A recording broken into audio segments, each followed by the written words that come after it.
So technical questions, right? This is definitely one that I asked a lot of people about, and a lot of people asked me about now, having come and gone through the process. So I go for a simple.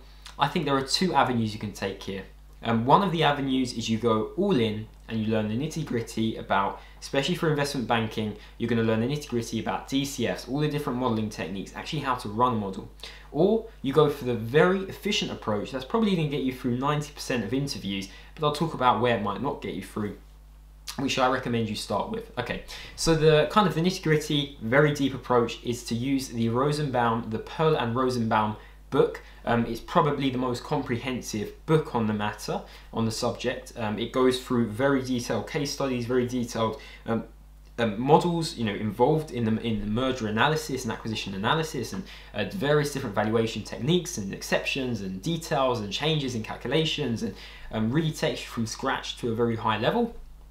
I would recommend that if you have time. I wouldn't recommend starting with that, but again, that's just my opinion.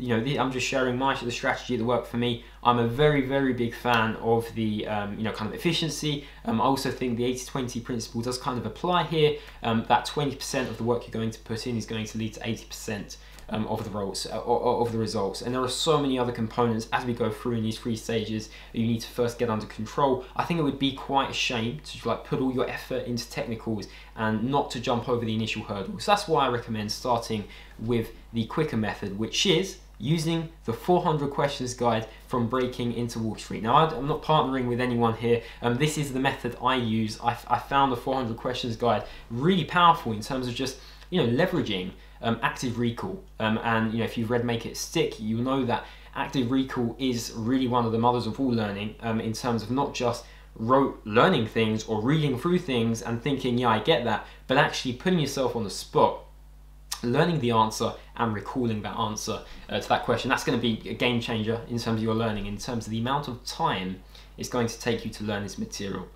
So I'm going to be focusing on the 400 questions guide, but as I said, if you have more time, the Pearl and Rosenbaum book is a good one to go for. Also the Andrew Gutzman book on how to become an investment banker, that's also a useful one. That's kind of like in the middle of the 400 questions guide, which is super efficient, and the Pearl and Rosenbaum book, which is super detailed.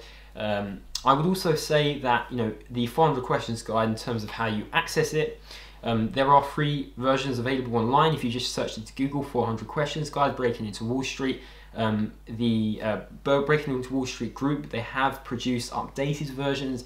I highly recommend you check out. They put a lot of effort into their guides. As I said, I'm not being partnered with them, so I won't go into that too much, but I do recommend you check that out if you want the updated versions, which kind of go through a more a deeper understanding of the material, rather than just here's the question, here's the answer you're going to learn. But as I said, every interview I've had, the 400 questions guide has been sufficient.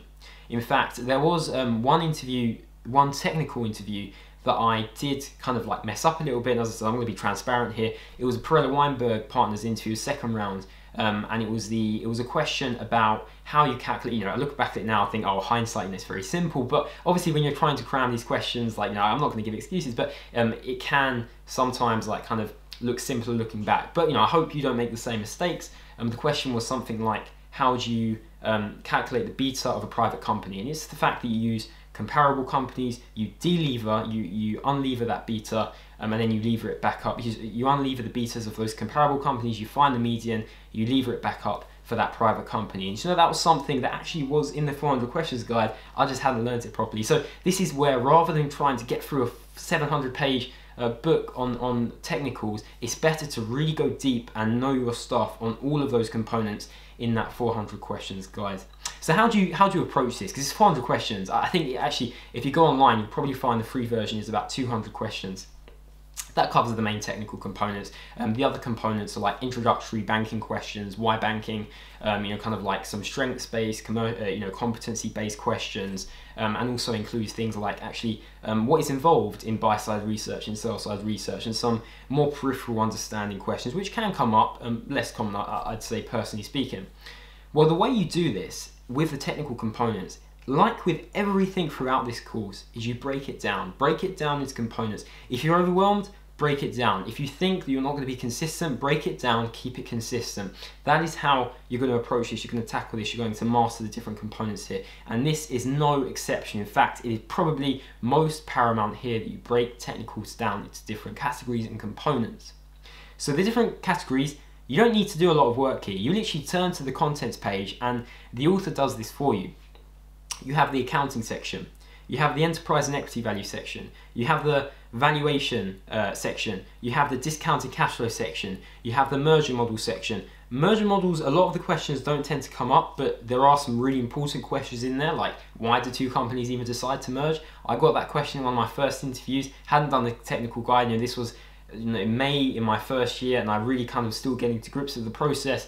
Like that section would have really nailed the interview, that part of the interview for me. And then finally, we also look at leverage buyouts. Now, many people might tell you leverage buyouts, don't worry about that, just do all the others first. And I'd agree, do the others first. But don't forget about leverage buyouts. I had one interview for Bank of America, the second round, where it was completely the leverage buyouts, because the person had come from leverage finance. And if you're in leverage finance, perhaps I'm wrong, but it's more kind of like tunnel vision. Everything you do is about leverage finance. They kind of think everyone knows about leverage finance. So it's really good to really get that nailed as well. And look, don't worry about the advanced section, just focus on the basic section. That I have not heard anyone be asked questions, technical questions, in their internship interviews from the advanced section. Doesn't mean you won't be asked it, but it means that if you want to be efficient, if you want to prioritize this process, you want to cover the basics of each of the technical components in that 400 questions guide before you go on to the more advanced ones. And you don't want to just do it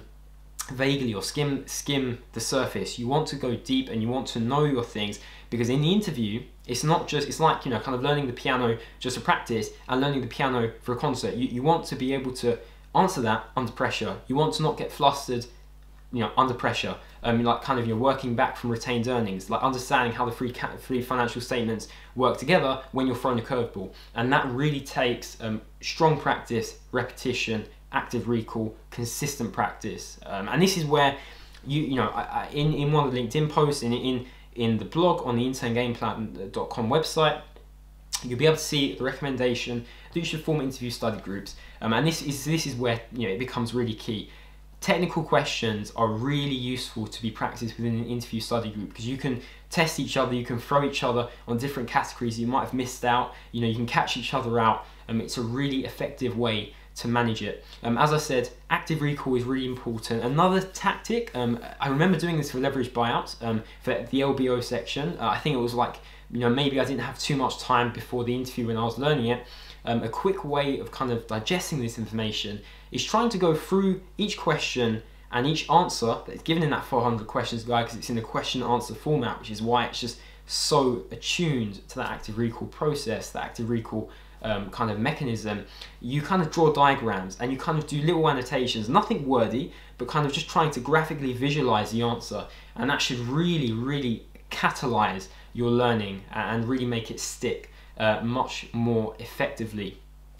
As I said, I focus on the 400 questions guide. You stick to the basics questions, the basic sections, you nail those sections, you gain a deep understanding. That should take you through. And then if you have more time, of course, by all means, go for the Pearl and Rosenbaum book. If that's your kind of learning style, you can probably find PDF versions online or on Amazon, it's your choice. Also the Andrew Gutman book, again, the resource should be available online and you can find places to purchase it. But what I would also say is, once you cover that 400 questions guide, if I could go back, what I would do, and again, I'm just sharing my strategy that worked for me, but this is something I would have I knew could have taken me to the next level. And to put this into perspective, I was asked in, I think, my Evercore interview, have you done a mergers and acquisitions course? And I didn't think that would have been a useful spending of my time based on the cover letters I could have done in that time, based on the networking I could have done in that time. Well, I think I was wrong. I think I made a misjudgment there. I think I should have done an M&A course, whether it was from Coursera, or maybe an advanced Excel course, whether it was from Coursera or another platform, or even spending big and doing a whole kind of financial modeling type course. And that should actually really help consolidate your 400 questions understanding. Technicals can be long. It does take, again, a lot of effort to lift off the ground with that. But once you master it, once you get to grips with it, it is definitely worth it, and it can definitely help you not potentially guarantee winning the interview, but it will certainly tick that box. Okay, and it will certainly not block you, because if you don't know your technicals, there's a good chance that at least in some of your interviews, it's going to be the thing that might make you lose out on the offer. As I said, there are some firms that are more technical. Preller Weinberg Partners, for example, PJT Partners are notorious for being rather technical. But if you stick to the 400 questions guide, you go for depth in your learning, you test other people, you do frequent calls, resurfacing that knowledge, kind of recapping all that knowledge, you should be in a very strong position to perform well in that interview. And so that's the first component of stage 3, standing out, convincing the interviewer, and really mastering your technical questions.